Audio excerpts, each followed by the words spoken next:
Good day, dear students. In the previous class, we have seen the moment of inertia of some known figures, some known shapes. In today's class, we shall try to find out the moment of inertia of some composite section.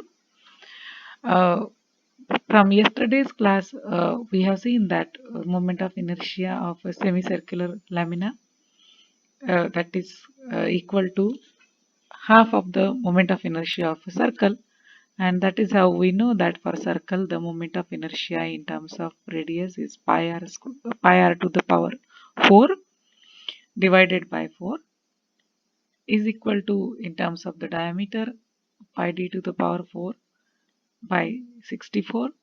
So for the semicircle it will be divided by 2, and that's why we get the moment of inertia of the semicircle as, after simplification, in terms of d, pi d to the power 4 by 128. Now, next is that moment of inertia of a triangular lamina. This you must have studied during your class 11 and 12. Let us revise it for a couple of minutes. We know that the formula, if you remember, that moment of inertia of a triangular lamina is equal to bh cube by 4. How it comes, let us see that we have a triangle with a base b and height h at a distance h by 3 from the base, and the centroidal axis uh, is there. All of you are aware for triangle location of centroidal axis. And with this information, let us try to find out the moment of inertia. Consider a elementary strip of thickness dy at a distance 2h by 3 from the apex. So, and at a distance y, at a distance y from the apex, this 2h by 3, it is the distance of the centroidal axis from apex. So, what we shall get? The area of this strip if the thickness is dy, and the length in terms of the similar triangle, the identical triangle, you can find out from this triangle and from this triangle. So this is how area it is given, that is b dash dy. If we take the length of this strip as b dash, then this part as b dash, then easily we can calculate from the similar triangle that the area of this is b by h into y into dy, right? So this is how, by comparing the similar triangle and integrating it over the height h with the within the limit 0 to h, uh, we shall get the moment of inertia, that is area into the distance square. So that is how, after doing the integration and simplifying, what we get it as bh to the bh cube by 3. This one will be bh cube by 4. So this is how we get the value for the moment of inertia of the triangle. Similarly, if we replace this axis, if we try to find out the moment of inertia about this axis, centroidal axis, again we know that this is the axis 1 1, right? About the apex 1 1, and if we apply the parallel axis theorem, we get it as, by applying the parallel axis theorem, we know that integration uh, moment of inertia is equal to the moment of inertia about self, that is the centroidal axis, plus area into the distance between the two axes. Now since we are trying to evaluate from the apex, here we are taking the center axis from the apex, so the distance from the apex is 2h by 3, so square of that. And area, we are aware that area is half base into height. So that is how, replacing the value bh cube by 4 is equal to ixx plus bh by 2 into 4 by 9 square of this h square, and only unknown is ixx. So taking ixx one side and after simplifying we get it as the moment of inertia about the axis xx uh, is equal to bh cube by 36. Similarly, we can evaluate, dear students, the moment of inertia about base.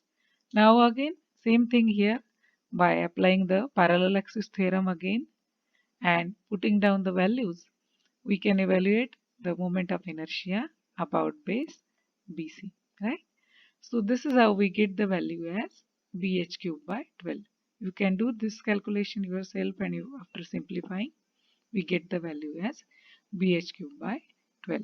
So keep it in mind that as we change the reference axis, and according to that the moment of inertia about different axes changes for the plane circular lamina. Here we have considered as a triangle, provided that if we have a circular lamina which is under axis symmetry, that is from any axis it gives the same symmetry.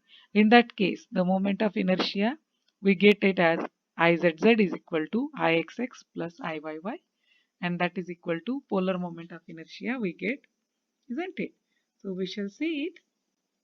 Now let us see the moment of inertia of a composite section. Composite section, it is a section which is made of the combination of 2-3 different laminas and can be different shapes. Here we have a rectangular shape, I section is there, which is having top flange and bottom flange connected by a wave.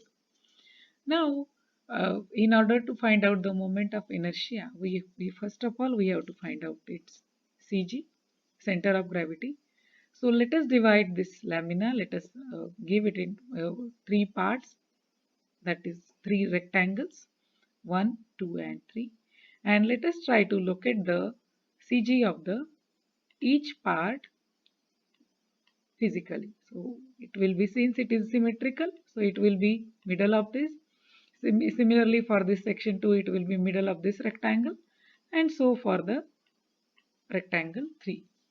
And we can easily, if we let us take the reference axis here 1 1, and around this we are trying to find out the center of gravity. So from this axis we shall try to find out the values. So for y bar we have to calculate the value for a1 and a1 y1, that is the distance of this part a, its CG from the base axis, that is this is our distance y1, isn't it? And similarly area, the area of this portion rectangle, and so on. We can calculate the distances like this for this portion 2, that will be our y2, and similarly for this from this point it will be y3. So in this way we can calculate all the values from the geometry of the figure, and we can calculate the value of y bar.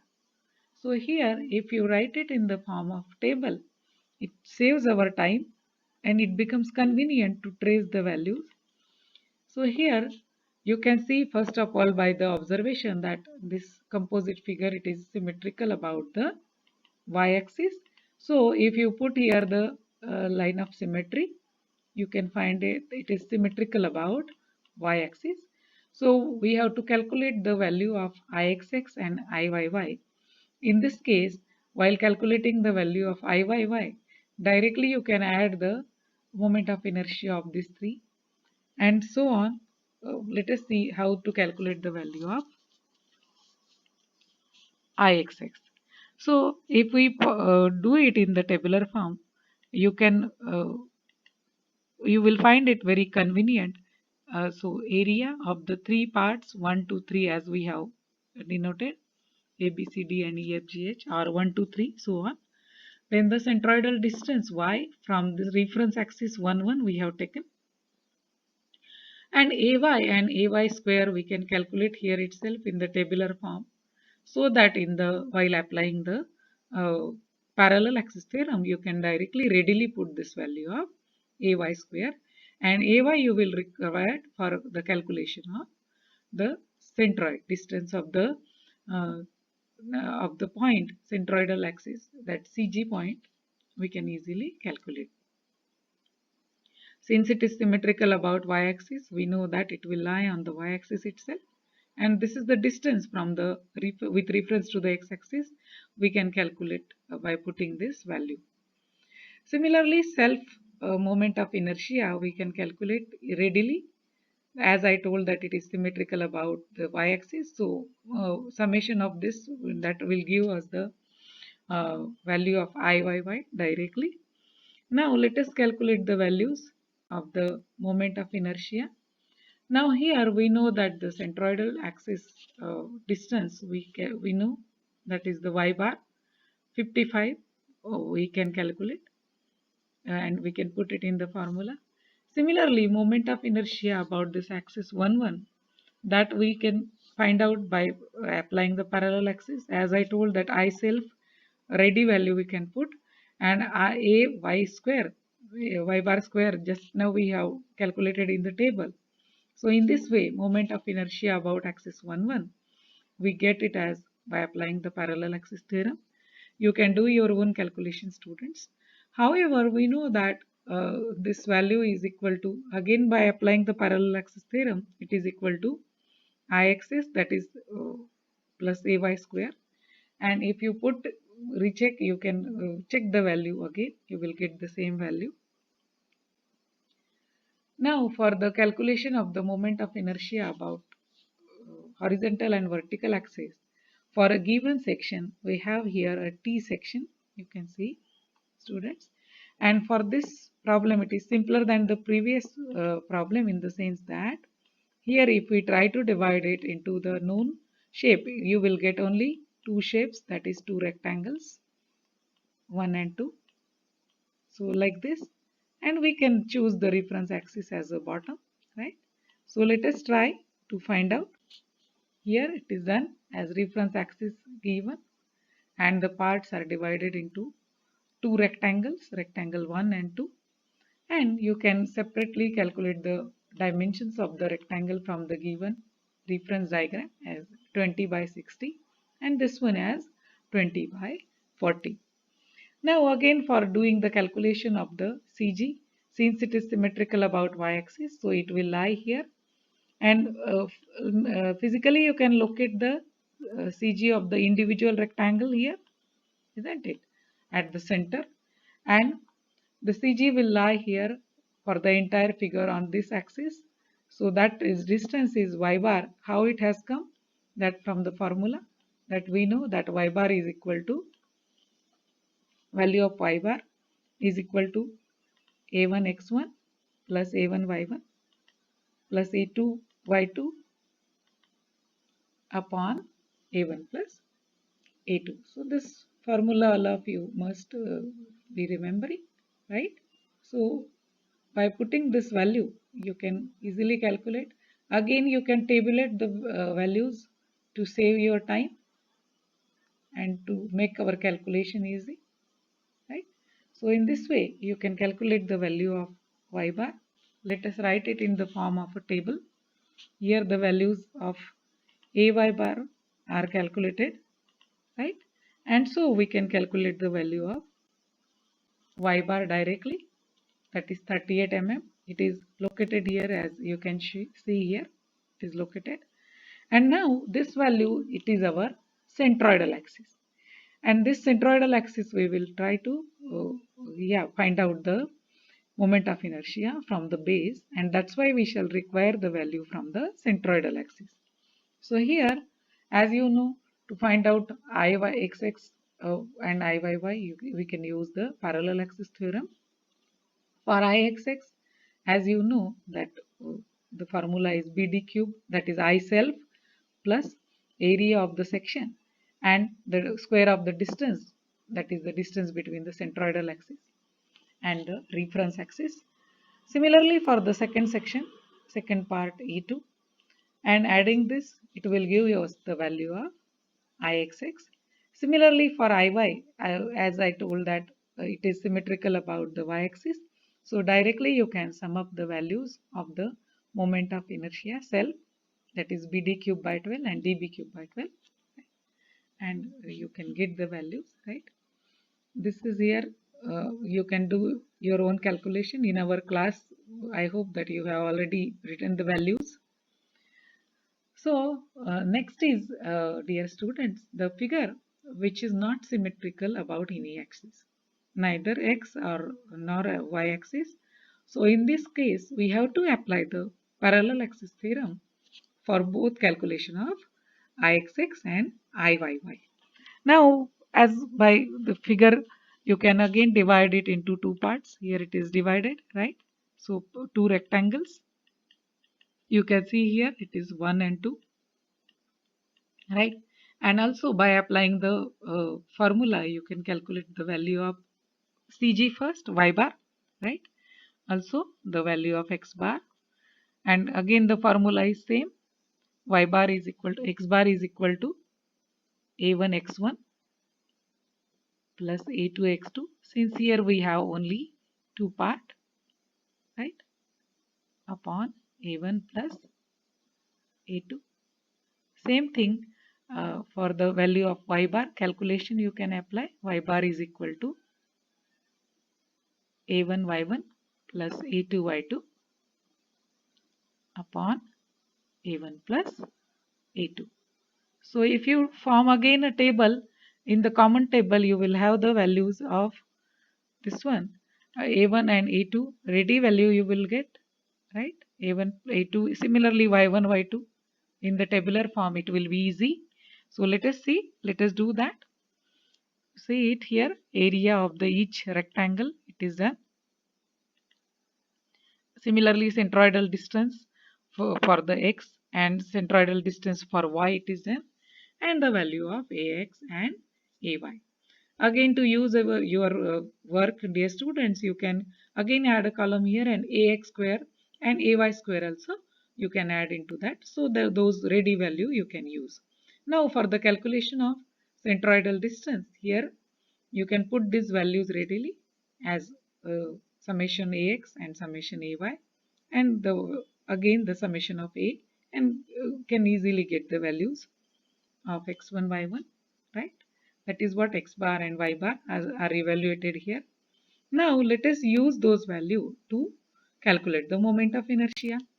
Now again, as I told, since it is not symmetrical about any axis, so we need to calculate the value of Ixx first, and that is equal to moment of inertia of this rectangle plus moment of inertia of this second rectangle, and again applying the parallel axis theorem separately for each rectangle, such as the BD cube by 12 plus area of the rectangle and the distance of the CG from the between these two reference axes. So we are taking this reference axis as here, and 40, that is the CG locally if we locate it here. So 40 minus this 26 minus 26.5. So this is the distance, right, in between the two reference axes, like this. This one is at 40.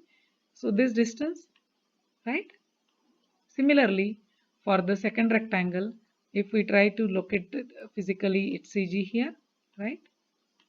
And the calculated for the complete diagram, the CG reference line is here. So this is the distance, right? 26.5 minus 5. In this way, by putting the value, you can counter check yourself the Ixx value. Similarly, for Iyy, again we have to repeat the procedure. So here Iyy is again, keep it in mind now, dear student, this formula will change. It will be now dB cube by 12 for both the rectangles, and so the distance is between the reference axis. So it will now change from here, right? So 16.5. So this will be the distance first, right? And similarly, this will be the distance from the reference axis y, right? So in this way, by putting those value, we get the answers, right? So this is for the asymmetrical figure, moment of inertia of the figure which is not symmetrical about any axis.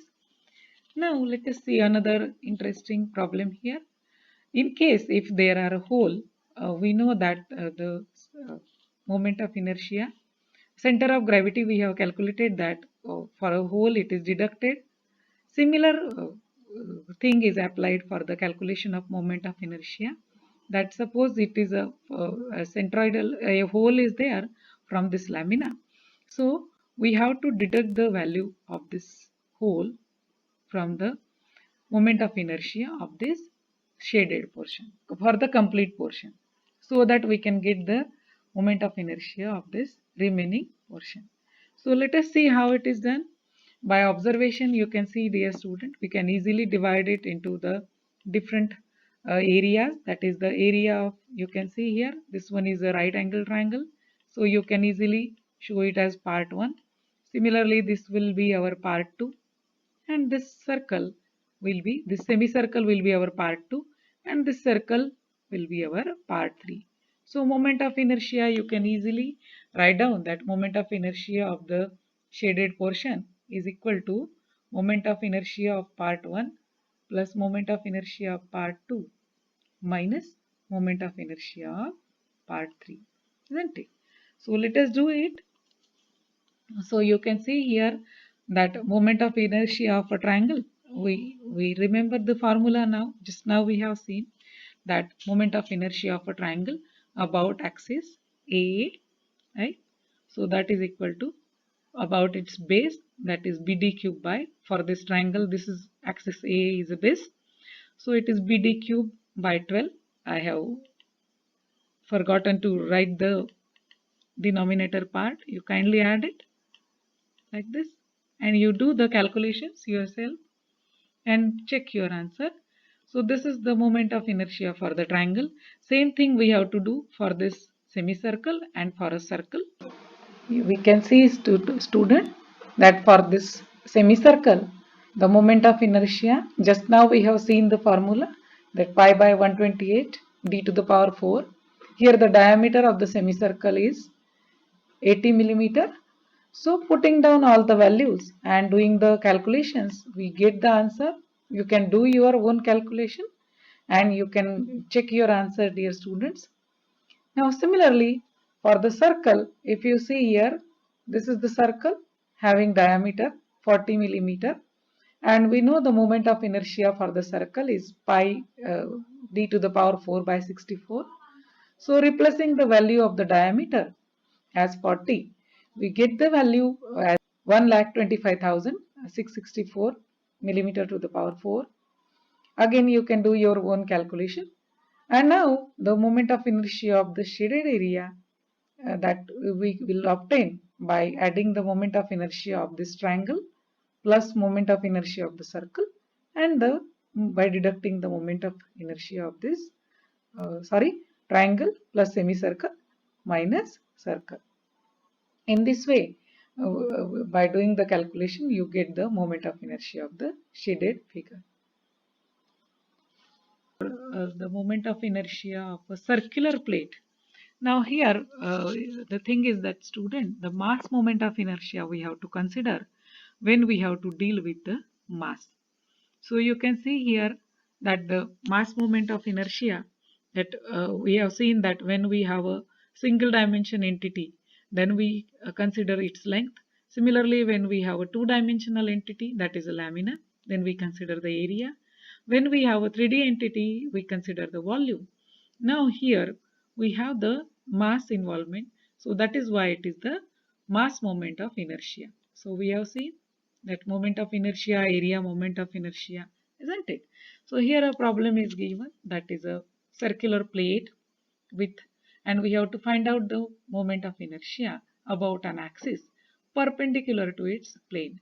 So if we try to visualize the problem, so we have a plate like this, and it is having over the lamina, that is x and y. Suppose these are the axes x and y, then we have to find out the moment of inertia about this z axis.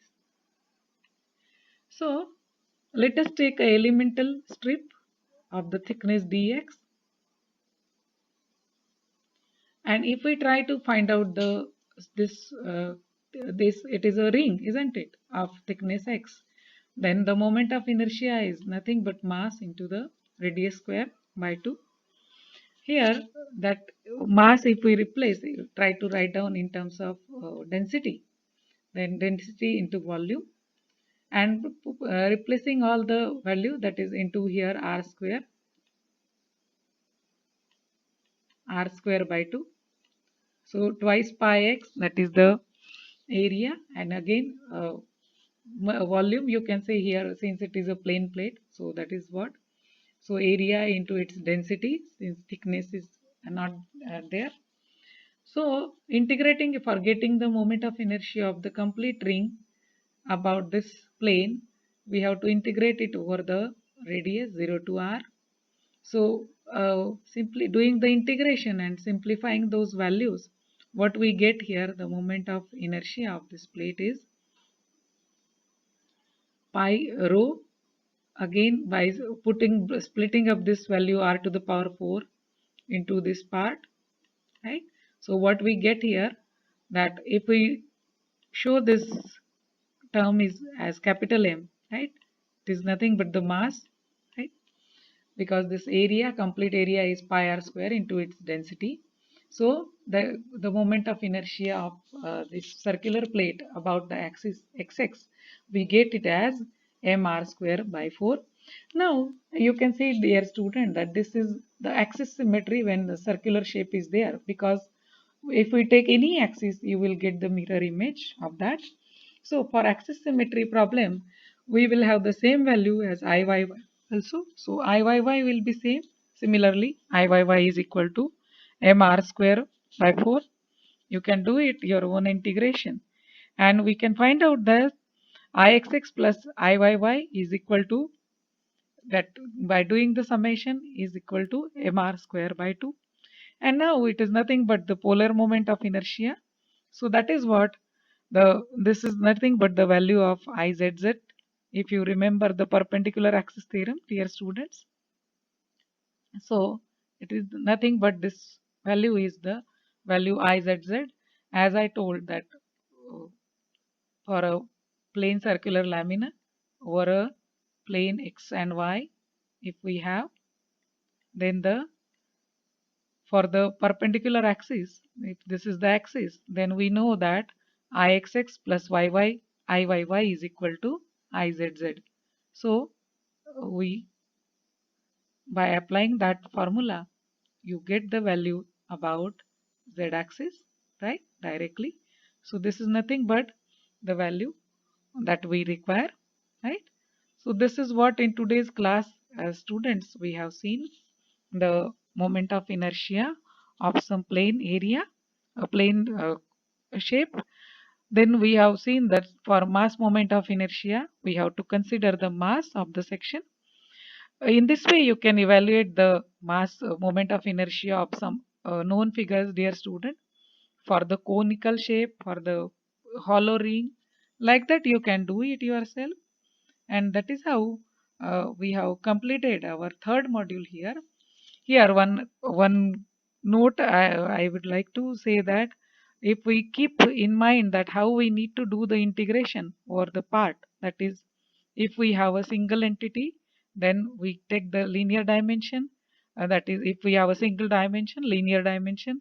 Then if we have a planar dimension, we do the integration over the area. Similarly, if we have a three-dimensional entity, we do it over the volume. And if we have to consider the mass, then we have to do it considering we have to convert that mass in terms of the area and volume by multiplying it with the density, so that we can do the integration. So if you keep this mathematics fundamental in your mind, then your calculations are simple, even if it seems lengthy, but you can do the calculations easily, and you can find out the moment of inertia. So this is what for today's class, dear student. So see you in the next class. Till then, stay home, stay safe, take care, and goodbye.